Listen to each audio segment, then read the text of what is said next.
अभिषेक दोस्त तो नहीं बन सकता भाई, इसकी तो बैंड ही बजानी है। मुझे अभी याद है मुनावर से मैं डिस्कशन हो रही थी, मुनावर ने पूछा था कि यार ऐसा क्या, तो मैंने बोला यार झूठ बोलती है वो, 19-20 साल की लड़की है, छोटे छोटे झूठ बोलती है ना। इस तरह से एक्सपोज हुआ है मुनावर, तो आपको लगता है कि वो जीत पाएगा? बिल्कुल भी। अब जीतना तो मेरे को नहीं पता भाई, मैं डिफरेंस ऐसे बोलता हूँ कि भाई मैंने 2 दिन में सॉर्ट कर लिया, मेरा बिल्कुल क्लियर था कि ये दिक्कत है, सॉर्ट हुई। अब गेम उन्होंने इतना स्ट्रेच कर दिया वो 15-20 दिन कि भाई ये भी चले जा रहा है, एक एक दिन बातें खुली जा रही है, जैसे नॉमिनेट हुई उसके बाद ये बोली जा रही है कि तो हाय समर्थ, सबसे पहले तो ये जानना चाहेंगे समर्थ, आप जब घर में गए थे तो सबसे पहला आपका थॉट क्या था? बिकॉज जहाँ तक के लगा कि आपका गेम सिर्फ और सिर्फ ईशा के इर्द गिर्द ही और ईशा के लिए ही था और कुछ नहीं था। आप क्या कहना चाहोगे इसके लिए? देखिए पहले 2 दिन तो मैं सबसे पहले जब शो में गया था, मैं सबसे पहले मोटिव मेरा यही था कि जो ईशा और मेरे बीच में या अभिषेक का जो भी था उस चीज़ को मेरे को सॉर्ट करना था। मैंने कभी भी ईशा को ही नहीं बोला कि तू गलत है या फिर तूने मेरे को धोखा दिया है, चीट किया या कुछ ऐसा किया है। उसको सेम था कि भाई तुमने एक दिन में क्यों माफ़ कर दिया, एंड उसको मेरा स्टेटमेंट भी यह था कि तू बाहर गलत दिख रही है, मैंने ऐसा नहीं बोला तू गलत है। उस चीज़ को 2 दिन में मैंने सॉर्ट किया। यस, मेरा फोकस गेम पे ही था। समर, घर में जब आप गए अभिषेक के साथ दोस्ती हुई, फिर ईशा के बारे में आपने बैक बीचिंग भी किया अभिषेक के साथ मिलकर, ये गेम का पार्ट था आपके? बिल्कुल भी नहीं। ईशा के बारे में बहुत ही म्यूचुअल बातें हो रही थी, एंड ऑफ कोर्स मैं किसी से पहली बार मिलूंगा एंड कोई कॉमन चीज़ हमारे बीच में निकलेगी तो हम उस पर चर्चा करेंगे, बात बिल्कुल करेंगे। कोई झूठ बात नहीं की, जो कुछ भी मैंने बोला है आई स्टैंड बाय इट। मैंने कोई झूठ नहीं बोला, जो कुछ भी बोला वो सच बोला। समर्थ, आपका पोकिंग का लेवल काफी ज्यादा बढ़ गया था गेम में, तो उस पर क्या कहेंगे? लाइक उसके बाद चीजें काफी ज्यादा अलग हो गई है, गोल भी हुए थे बाहर। क्या पोकिंग क्या है? देखो कोई भी चीज़ मेरे अंदर चिल्ली काटी थी कि मैं पोकिंग करूँ। हर चीज़ का एक बोलते ना कि कोई रीज़न होता है करने का। मैंने पोकिंग की, जो भी कह लो, बैंड बजाई, पोकिंग की, या तो फ्रस्ट्रेशन में बोला, वो मेरी फ्रस्ट्रेशन थी, भड़ास थी, गुस्सा था मेरे अंदर जो भरा था। क्योंकि अभिषेक ने बाहुबली वाला टास्क हुआ था उस दिन, बहुत गंदी बात, चीप बातें बोली थी ईशा के लिए, एंड हम तीनों ने बोली थी। ऑफ कोर्स सलमान सर ने भी बोला था कि ऐसी बातें हैं जो दिखा भी नहीं सकते, तो बातें मेरे दिमाग में बैठ गई थी। And that day I decided कि अभिषेक दोस्त तो नहीं बन सकता भाई, इसकी तो बैंड ही बजानी है। यस, मेरा तरीका बहुत अलग था, बॉडी लैंग्वेज, बिकॉज जब मैं शो में गया था पहले 2-3 हफ्ते में एज एन समर्थ लड़ता था, बट जब मेरे को समझ में आया कि ये कोई मतलब नहीं एज एन समर्थ लड़ना। चिंटू बहुत अच्छे से लड़ता है, क्योंकि चिंटू थोड़ा क्या शरारती है, थोड़ा सा बोलते काइंड ऑफ बोल सकते हो कि मजे लेने टाइप्स आ जाता है। तो वो तरीका मेरे को अच्छा लगा कि भाई गला भी नहीं बैठ रहा है, भौंकना भी नहीं पड़ रहा है, और मस्ती की मस्ती हो रही है। तो वो तरीके से मैं लड़ा था। वो चिंटू का नेक्स्ट लेवल वो गलत हो गया। ऑफ कोर्स मैं मानता हूँ कि मैंने बहुत गलत किया है, I agree, I stand by कि मैंने गलत किया है, बट या वो सब मेरी फ्रस्ट्रेशन थी। लेकिन आपने इसको हीरो बना दिया, अभिषेक को हीरो बना दिया आपने। बिल्कुल, अब वो जनता को लगा होगा कि वो हीरो है तो तभी उसको हीरो बनाया है। कोई किसी को हीरो बनाता नहीं है, उसमें क्वालिटीज होंगी तभी वो हीरो बना है। जो इंसिडेंट के बाद से ही बना है वो हीरो, मतलब सोशल मीडिया में। देखिए ऐसा नहीं होता कि कोई हीरो बन गया, अगर पहले भी वो चीज़ उसमें थी, अभी भी वो चीज़ उसमें है। अगर मैं पहले जैसे कि बोलता कि मैं ऐसा ही हूँ, तो ये चीज़ मैं खुद पे लूँगा कि अगर मैं पहले दिन जो था वो अभी भी मैं वैसे ही, मेरा नेचर तो वैसे ही, मेरे नेचर में तो कोई चेंजेस बिल्कुल भी नहीं आए। हाँ, कोई इंसिडेंट के बाद ऑफ कोर्स वो मेरे ही अगेंस्ट में चले गया, तो कहीं ना कहीं ऑफ कोर्स मैं गलत हूँ, वो चीज़ मेरे को नहीं बोलनी चाहिए थी, लेकिन वो मेरी फ्रस्ट्रेशन थी। अगर मैं नहीं बोलता तो मैं मिरर के सामने खुद को देख नहीं पाता कि तेरी गर्लफ्रेंड के बारे में इतनी सारी चीज़ें बोल रही है, तो चुप बैठा। बट गर्लफ्रेंड के बारे में तो आपने भी बहुत कुछ बोला था स्टार्टिंग में। जी बिल्कुल, तो पहले 2 दिन मैंने बोला था।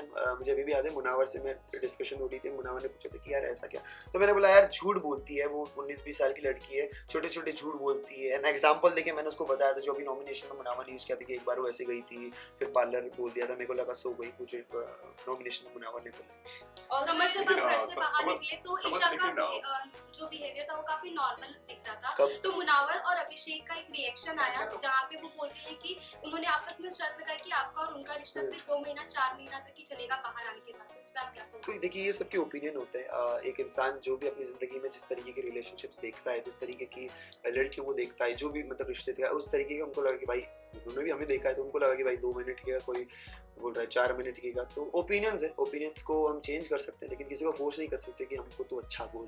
बट रिश्ते की अगर बात करूँ तो बाहर जब ईशा के फादर से पूछा गया कि आप as a Samarth as a दामाद कैसा देखते हो, तो उन्होंने बिल्कुल भी डिनाई कर दिया। इस पे आप क्या कहना चाहोगे? और इनफैक्ट घर में जब फैमिली वीक भी हुआ था, आपको इतना तवज्जो भी नहीं दिया गया उनके फादर की तरफ से। वहीं अभिषेक डर डरा कर भी हाय हेलो भी किए, तो उनको खैर खैरियत भी पूछी गई। आप क्या कहना चाहोगे? हाँ बिल्कुल, ऑफ कोर्स मैं भी बहुत नर्वस था उनके बिहेवियर से कि यार क्यों नहीं बात कर रहे हैं। नाराजगी दिख रही थी बिकॉज शो में ही उनको पता चला कि ईशा और मैं डेट कर रहा हूँ, मैं ईशा को बॉयफ्रेंड हूँ। हालांकि उनकी मदर को पता था कि हम डेट कर रहे हैं, तो वो नाराजगी थी। एंड माँ बाप अपने बच्चे के लिए केयर करेंगे कि यार क्या होता है, मैं थप्पड़ खा के 5 मिनट बाद हंसने लग गया, अभी भी यहाँ पे बैठा हूँ नॉर्मल। लेकिन जो रिलेटिव्स होते हैं, फैमिलीज होती है, वो तो इस फील्ड में नहीं है ना, तो उनको कोई रिलेटिव बोलेगा कि अरे तुम्हारी बेटी ये कर दी, तुम्हारी बेटी वो कर, तो उससे बहुत ज़्यादा अफेक्ट होते हैं। तो वो अफेक्शन क्या दिखा मुझे चेहरे। ये चीज आपको लगता है कि आपने ये सही की किसी की बॉडी शेम करके, आप वही आपकी गर्लफ्रेंड के लिए बर्दाश्त नहीं कर पाओगे ये चीज? नहीं, मुझे ऐसा नहीं लगता। एक फन तरीके से मजाक उड़ाना या फिर मुंह पे मजाक उड़ाना या फिर आप नहीं था वो, हाँ पीठ पीछे था। तो वही मुंह पे मजाक उड़ाना वो बहुत गलत है कि तू अदरक कैसी दिखती ये वो है। अगर हम किसी से कॉन्वर्सेशंस कर रहे हैं कि ऐसे, तो खानजादी ने भी गाइस लास्ट क्वेश्चन। अरे अभी तो चालू है। नहीं मुनावर की बात करें तो हम लोग, आपको क्या लगता है कि जिस तरह से एक्सपोज हुआ है मुनावर, तो आपको लगता है कि वो जीत पाएगा? बिल्कुल भी। अब जीतना तो मेरे को नहीं पता भाई, लेकिन मेरे हिसाब से जो वो एक्सपोज हुआ है उसके बाद ही मेरी हेट उसके लिए बढ़ी है। और वो जो ईशा को करण सर ब्लेम कर रहे थे, वो एक्चुअल में मुझे करना चाहिए, मुझे करना चाहिए बिकॉज मैंने ही सबको बोला था कि भाई ये बात सबके सामने होनी चाहिए, जरूरी है। बिकॉज मैं नहीं चाहता, अकॉर्डिंग टू मी, आप कोई भी हो, मैं हूँ या कोई बच्चा है या यंगस्टर है, कोई भी 1% भी बनता उससे प्रेरित हो कि भाई ये सब करके भी मैं करोड़ों जनता बिग बॉस देख रही है और वहाँ पे प्लेटफॉर्म में खड़ा हूँ, तो मैं नहीं चाहता उससे कोई प्रेरित हो।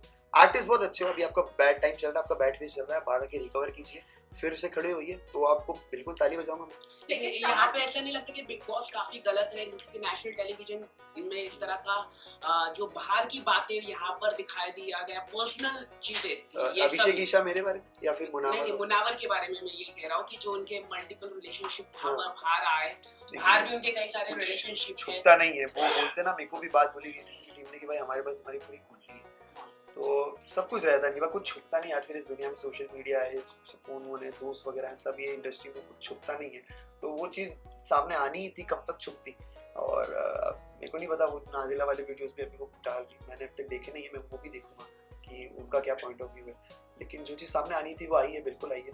ऐसे तो वो लोग ऐसे भी कंपेयर करते हैं कि तुम्हारा आयशा का जो एंटी का रीज़न था वो सेम था। मैं डिफरेंस ऐसे बोलता हूँ कि भाई मैंने 2 दिन में सॉर्ट कर लिया, मेरा बिल्कुल क्लियर था कि ये दिक्कत है, सॉर्ट हुई। अब गेम उन्होंने इतना स्ट्रेच कर दिया वो 15-20 दिन कि भाई ये भी चले जा रहा है, एक एक दिन बातें खुली जा रही है, जैसे नॉमिनेट हुई उसके बाद ये बोली जा रही है कि अब तुमने रिश्ता भेजा था, एक दिन पहले दिन ही क्यों नहीं बोलती तुम?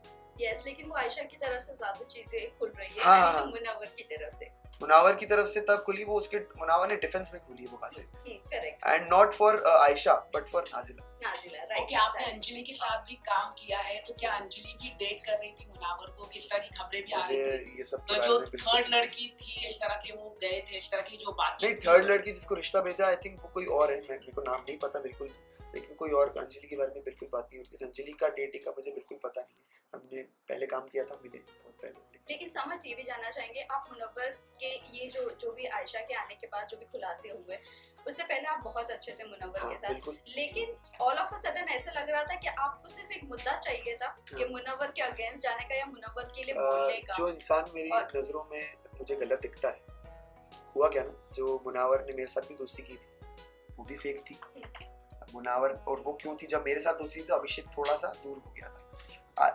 जब मुझे दिक्कत तब हुई जब ईशा को फीडबैक मिला कि यार आप स्ट्रॉन्गेस्ट इंडिविजुअल हो, उसके बाद वो ईशा को ज्यादा प्रायोरिटी देने लगा, दिखने लगा कि भाई ये फीडबैक पे चलता है, वो पैटर्न उसका तब से मुझे पता चलने लगा कि भाई तू फीडबैक पे चलता है, तेरे को तेरे मुद्दों की क्लैरिटी भी तेरे को तब होती है जब तेरे को फीडबैक मिलता है। आयशा इसे एग्जिट लेने का भी तेरे को फीडबैक पे दिखता है, तो मेरे को वो दिक्कत होने लग गई थी। एंड सेकंड चीज, मनारा मेरी दोस्त बन गई थी, तो सेम ईशा के लिए जैसे मैं डिफेंड करता था, मैं मनारा के लिए भी करने लग गया, क्योंकि मैं वैसा हूँ, पॉजिटिव हूँ फ्रेंडशिप भी और रिलेशनशिप में भी। ऑल्सो ये जानना चाहेंगे आपका रिलेशनशिप के लिए, यू नो, ईशा के साथ बहुत सारे लोग ये अभी रूट कर रहे हैं कि कितना लास्ट रहेगा, बिकॉज अभिषेक ने भी वो बात कही, सलमान खान ने भी इनफैक्ट कही कि अगर कल को होता है तो वो आपको भी मेंटली टॉर्चर कर सकती है, होता है तो वही। So what do you think, सब रूट कर रहे हैं कि आपका रिलेशनशिप कितना लास्ट है? मैं लोगों की बातों में नहीं जाता, मुझे अच्छी लगती है, प्यार करता हूँ मैं, और जिससे प्यार करते हो उसी को माफ करते हो। अगर मतलब प्यार में माफियाँ होती हैं, लेकिन बेवकूफ़ी नहीं होती। जब मुझे लगेगा मैं बेवकूफ़ बन रहा हूँ तो मैं छोड़ दूँगा। और मुझे ऐसा लगता है, मैं ऐड ऑन करना चाहूंगी, आपने ये बोला था कि मैं तुझसे इरिटेट हो रहा हूँ, ईशा को आपने बोला है जब आप यू नो दिन हो रहा था, हाँ, आप कई बार आप ये बोले कि मैं तुझसे इरिटेट हो रहा हूँ, मुझसे दूर हो जा, बाहर आने के बाद क्या होगा? इसको मैं थोड़ा फन में देना चाहूँगा कि मेरी थोड़ी बॉडी अलग है, मतलब मेरे को चुन्ने काटते, मेरे को रिएक्शन में खुजली खुजली होती रहती है, तो मेरे को ना इरिटेशन भी होती है। कुछ टाइम ऐसा आ जाता है कि भाई कोई टच भी मत करो, मेरे को थोड़ा सेंसिटिव हूँ मैं। स्कूल कॉलेज वगैरह में भी लड़कियाँ ज़्यादा पास बनी, इसलिए गर्लफ्रेंड बनती नहीं है ईजिली कि यार क्या हिलता रहता है। तो फिर मेरे को कभी मैंने बोला कि भाई हाँ नहीं है भाई, अभी थोड़ा इरिटेशन हो रही है, मेरे को दूर रहो। तो बार जो उन्होंने किया वो बाहर गए फिर रिटर्न आया, अगर जीत जाते तो आपका रिएक्शन क्या होगा? और ऑडियंस को अगर कुछ मैसेज देना चाहोगे? जो लायक है वही जीतेगा, एंड ऑडियंस को तो मैं ये बोल रहा हूँ, मैं तो चाहूंगा ईशा जीते। इफ नॉट ईशा देन मेरी सेकंड प्रायोरिटी है अंकिता जी, बिकॉज दोनों की जर्नी बहुत खास रही है। जिस तरीके की अंकिता जी की प्रोफाइल है, कम से कम उन्होंने उतना तो दिखाया है। एंड अभिषेक का ठीक है, बट मैं चाहता हूँ ईशा और अंकिता जी में से कोई जीते।